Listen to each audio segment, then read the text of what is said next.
Queridos irmãos, saúde e paz. Se Deus permitiu, hoje é quarta-feira, dia 25 de outubro de 2023. Tudo, irmãos, funciona com a permissão de Deus, com a bênção de Deus. E somos todos os dias ensinados, orientados, discipulados a vivermos na perspectiva da soberania de Deus. E o tema do culto desta quarta, desse culto doméstico, fala sobre isso, sobre soberania. Fala sobre aquele que tem todo o poder na minha vida, na sua vida, e tem um controle absoluto sobre todo o universo. Começamos o culto desta noite lamentando os acontecimentos em nossa cidade na segunda-feira, quando se instalou um caos, principalmente na zona oeste da nossa cidade, quando nessa guerra que vivemos, e guerra, irmãos, é guerra em tudo quanto é lugar, independente da motivação, independente das ideologias, guerra é sempre um querendo o que é do outro, é o mais forte sobrepujando o mais fraco. Guerra é onde existe corrupção, onde não existe diálogo, onde existem interesses os mais escusos possíveis. E em guerra, sempre quem sofre são os inocentes. Aqueles que não têm culpa nenhuma, são aqueles que pagam o pato, como a gente costuma dizer. Sempre oramos por nossa cidade e somos chamados por Deus a continuar orando a cada dia, para que as coisas melhorem em nosso estado, em nossa cidade. Vivemos uma crise institucional do Rio de Janeiro. E não é a primeira, para dizer a verdade, nós somos sobreviventes de governadores incompetentes, de prefeitos hipócritas e medíocres, e é a marca do nosso país também. Parece que em alguns momentos vivemos umas fasezinhas melhores, mas na maioria das vezes a sensação é que estamos presos dentro de nossas casas, estamos encarcerados em nossos lares, nossos trabalhos, sempre na sensação de que alguma coisa ruim vai acontecer. Mas eu espero que esse momento de louvor e adoração seja um momento que Deus vai confortar o seu coração, a sua alma, te dando paz, que é o que a gente sempre busca do Senhor, né?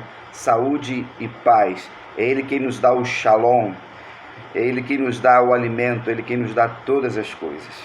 Se você não orou hoje ainda, dá uma paradinha no vídeo, vai fazer uma oração, vai agradecer ao Senhor. Ou se você preferir, após este culto, esse encontro da semana, você possa fazê-lo. E diante desse desafio que eu e você temos, precisamos nos fortalecer na palavra. E nesse momento nós vamos ler a palavra do Senhor, que se encontra no Salmo 147, dos versículos 7 a 11. Logo após a leitura desse texto, nós vamos louvar ao Senhor cantando Ele é meu e teu Senhor. E diz ali que Ele é dono de tudo. É um hino tranquilo, uma letra doce, um tom da música também que aquece o nosso coração e nos leva sempre a refletir, querido irmão, querido amigo, queridos parceiros em Cristo Jesus, queridos discípulos de Cristo, nós não estamos sozinhos. Nós pertencemos a um Deus que cuida das coisas mais simples até as mais difíceis, para nós, não para Ele, porque para o Senhor tudo é simples. Ok? Vamos ler e adorar o Senhor. Cantem ao Senhor com ações de graças. Ao som da harpa façam música para o nosso Deus. Ele cobre o céu de nuvens, concede chuvas à terra e faz crescer a relva nas colinas. Ele dá alimento aos animais e aos filhotes dos corvos quando gritam de fome. Não é a força do cavalo que lhe dá situação, nem a agilidade do homem que lhe agrada. O Senhor se agrada dos que o temem, dos que colocam sua esperança no seu amor leal.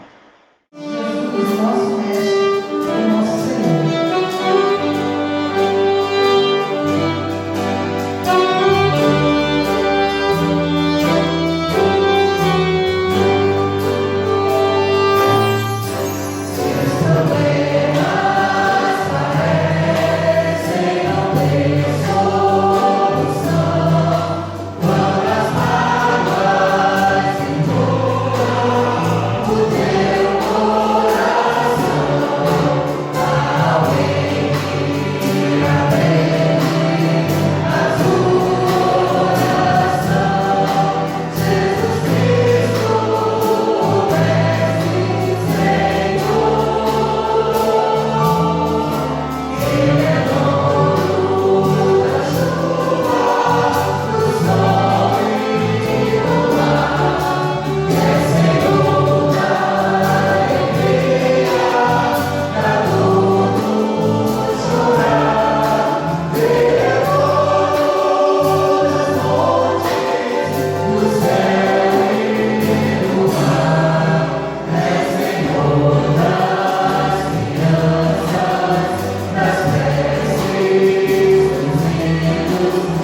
Queridos, como nós lemos aí, nós cantamos, nós encontramos na palavra de Deus textos escritos por pessoas, por gente igual a mim e a você, homens e mulheres que foram protagonistas de coisas extraordinárias da palavra do Senhor, homens e mulheres que foram anônimos nessa história da revelação de Deus, mas que experimentaram em todo o tempo de suas vidas o conforto, o consolo de Deus.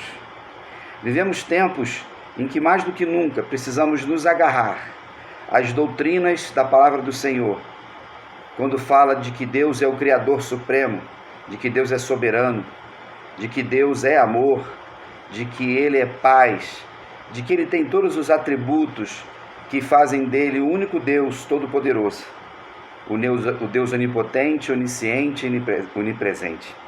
Nesse texto que lemos, do Salmo 147, e no finalzinho do livro de Salmos, encontramos esses, desde o 146 até os 50, começando com a expressão aleluia. Aleluia é uma expressão extraordinária, exponencial de louvor. Tanto é que ela não tem tradução em outras línguas, se fala sempre aleluia.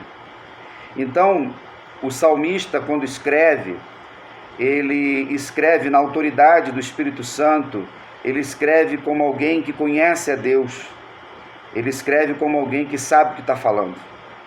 Eu e você, quando vamos amadurecendo na fé, quando vamos vivendo um pouco mais, nós vamos passando por eventos, situações nas nossas vidas e situações que estão à nossa volta, que vão nos dando cada dia mais autoridade, cada dia mais coragem para vivermos na perspectiva do reino de Deus.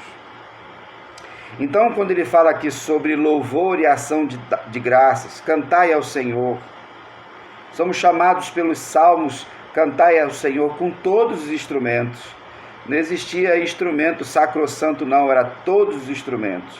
E quando você vai terminando o livro de Salmos, lá no 150, no último versículo diz assim, tudo que tem fôlego, louve ao Senhor. A gente só louva ao Senhor através da vida.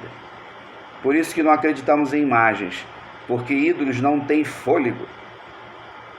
Por isso que o instrumento em si, ele não tem poder. É aquele que toca, é aquele que fala, é aquele que exalta o Senhor, que coloca a sua voz para falar ao Senhor. Então, quando nós lemos esses pequenos versículos, esse trecho, nós vamos perceber que Deus, ele é dono do ciclo normal da criação. Cantamos que Ele dá a chuva, é Ele quem dá todas as coisas, é Ele que faz com que todas as estações funcionem, né? Ele cobre o céu de nuvens, concede as chuvas à terra, faz crescer a relva nas colinas, Ele dá alimento aos animais e aos filhotes dos corvos quando gritam de fome. Ele dá o exemplo aqui dos corvos, mas são todas as aves, né? Quando são filhotinhos dentro do ninho, ficam lá gritando, piando, esperando os seus pais chegarem com aquela boquinha aberta e eles vêm para alimentarem os seus filhos. Jesus vai nos ensinar isso no Sermão do Monte, quando fala, olhem os lírios dos campos, olhem os pássaros. Eu não sei como é que foi o seu dia hoje, independente disso, diante do que você me conhece como pregador da palavra, como professor, como minha ovelha que você talvez seja, ou um bom amigo que nos acompanhe nas redes sociais da nossa igreja, eu sempre prego para vocês a palavra, o Logos de Deus. É ela que nos alimenta, é ela que nos faz percorrer toda a nossa caminhada, toda a nossa vereda, até o dia de hoje, até esse momento. Quando nós olhamos para os salmos e vemos que salmos como esses, ou como esse, escrito há 3.000 anos atrás, em que as pessoas tinham as mesmas lutas, os mesmos desafios, vamos perceber que em todo tempo, independente de governos, independente de ideologias, de nível de tecnologia, Deus esteve sempre presente, como está nesse momento. Mas muitas vezes eu e você queremos questionar o Senhor. Talvez você esteja questionando por causa das guerras, A Ucrânia continua lá na guerra contra a Rússia, que só ia durar 2 meses, já está 2 anos. Agora estourou há 15 dias a guerra de Israel contra esse grupo terrorista Hamas, e o Hezbollah está entrando na história. Os inimigos do povo de Israel estão ali, situação que nós conhecemos. A gente tem visto as imagens, inocentes morrendo, crianças de um lado e de outro, quer sejam israelenses ou palestinas. Independente disso, nós temos um Deus que está observando tudo isso aí. E diante daquilo que Ele é, a palavra dele nos mostra que essas coisas vão acontecer. E não é o fim ainda não. Não ache que já está terminando, que daqui a pouquinho o negócio vai resolver. Não é assim não. Várias guerras estão acontecendo. O que faz com que eu e você acompanhemos mais é o nível de tecnologia, porque em tempos atrás nem todo mundo sabia das guerras que aconteciam nos lugares, e quando sabiam de determinados eventos bélicos, essas situações que envolviam tribos, nações, povos, já tinham acabado. Hoje não, por causa dessa tecnologia que nos conecta de uma forma tão fácil. Nós vamos percebendo esse acontecimento cada vez mais rápido. Mas fique tranquilo, esteja em oração, adorando o Senhor. Ele vai dizer que Deus não se impressiona com a força do cavalo.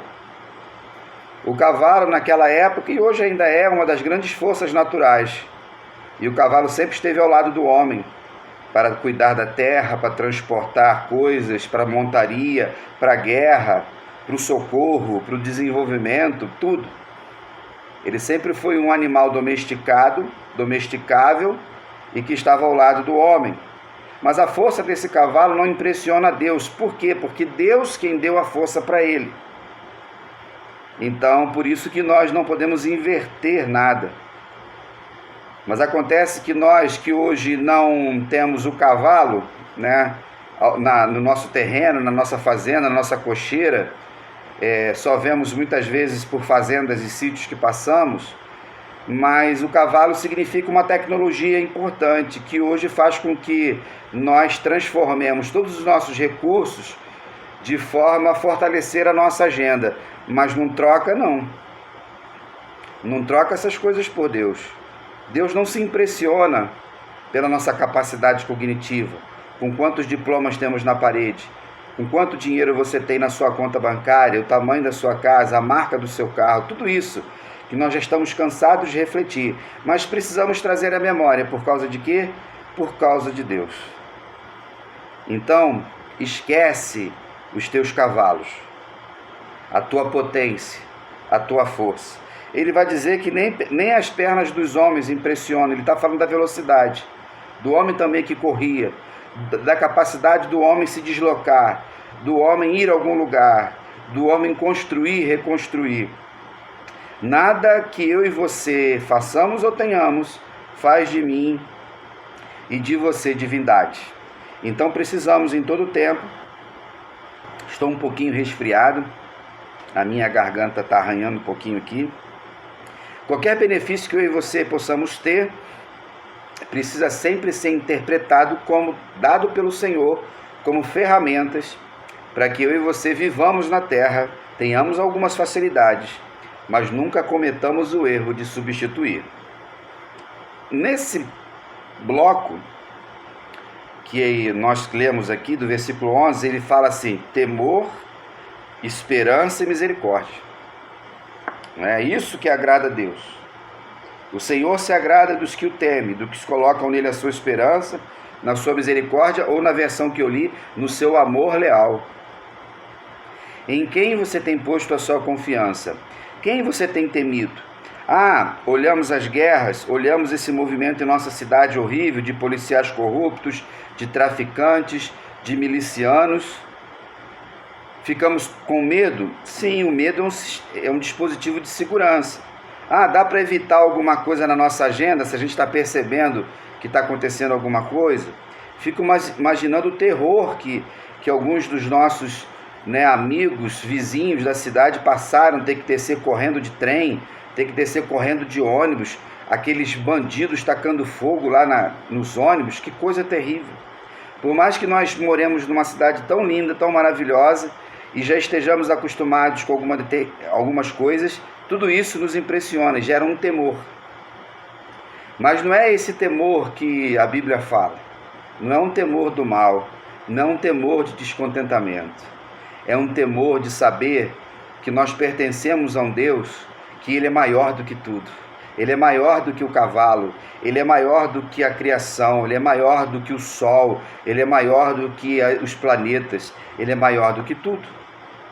Quando o autor do livro aqui do Salmo continua, ele diz assim, no versículo 12, exalte o Senhor, ó Jerusalém, louve o seu nome, ó Sião. E ele continua exaltando o nome do Senhor, Ele que dá ordem à terra, Ele que supre do melhor trigo, e sua palavra corre veloz, faz cair a neve sob a lã, espalha a geada como cinza, faz cair o gelo como se fosse pedra. Hoje nós chamamos de granizo, né? Quem pode suportar o seu frio? Ele envia a sua palavra, o gelo derrete, envia o seu sopro e as águas tornam a correr.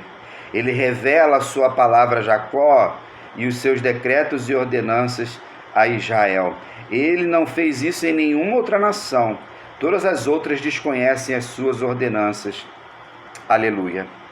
Esse salmo começa com aleluia e termina com aleluia. Ele fala aqui da manifestação do poder de Deus sobre o povo de Israel. E cremos que esses eventos que estão acontecendo com Israel é fruto de desobediência de Israel também. É fruto de perseguição, sim. Envolve fé, envolve questões bíblicas, envolve. O que eu e você precisamos entender que nada adianta ou atrasa o relógio de Deus. Nós precisamos só saber entender todo o movimento da criação. Hoje é terça-feira à tarde, eu estou gravando. Está um calor insuportável aqui na Tijuca. E a gente está vivendo isso, ondas de calor. Se você viu a reportagem nessa semana, as geleiras estão cada vez mais derretendo. E isso vai influenciar no nível dos mares. Então, é a criação gemendo. Mas que eu e você precisamos simplesmente observar muito mais. É quando vier alguém oferecendo paz sem Deus. A paz sem Cristo, porque a Bíblia diz que Cristo é o príncipe da paz. Enquanto esse momento não aparece, da manifestação do anticristo de uma forma geral, nós louvamos, nós engrandecemos, nós tocamos, nós cantamos. O culto de domingo passado da nossa juventude, nossa, que culto alegre, festivo, barulhento, os instrumentos, que coisa boa. Precisamos então continuar firmes nesse processo, nesse caminhar. E o que agrada o Senhor? Temer a Ele, colocar a esperança nele e saber que a misericórdia vem do nosso Pai. Queridos irmãos e amigos, que no dia de hoje o Espírito Santo de Deus que habita em você possa ter acrescentado fé à sua vida. Você que participa conosco e ainda não tem o Senhor como Jesus como seu Senhor e Salvador, o convite à salvação foi feito. Arrependa-te e creia no Evangelho, como nos ensina a palavra. Amém? Vamos caminhando um dia de cada vez, com fé, coragem e esperança. E antes de terminarmos, lembrando que no próximo domingo temos o culto de adoração e louvor. Estamos terminando o mês de outubro, estamos terminando o ano de 2023. E para novembro, os irmãos, vá anotando na sua agenda aí, estamos organizando um piquenique na Quinta da Boa Vista, para o feriado do 15 de novembro. Coisa fácil, pertinho de nós, debaixo daquelas árvores frondosas. A Quinta da Boa Vista foi reformada. E no último domingo teremos o Conexão Música com a presença do grupo Renascença. Vai ser uma manhã maravilhosa de adoração e louvor. Teremos oficinas de música também, almoço na igreja. Olha só, coisas muito boas vão acontecer com a bênção do Senhor. E também em dezembro o aniversário da nossa igreja. Vamos cantar agora o hino Castelo Forte. Lembrando que no próximo dia 31 celebramos o dia da Reforma Protestante e esse hino, esse cântico trata dos desafios de vivermos o Evangelho. Em tempos de guerra, em tempos de paz, em tempos de perseguição ou em tempos de bonança. O que importa é que nós tenhamos sempre a certeza de que o Senhor é o nosso castelo forte, ou melhor, o nosso único castelo. Aquele é nosso refúgio e proteção. E lá no finalzinho diz assim: embora a vida vá, por nós Jesus está, e dar-nos-á seu reino. Amém? Um grande abraço, fique na paz e até lá.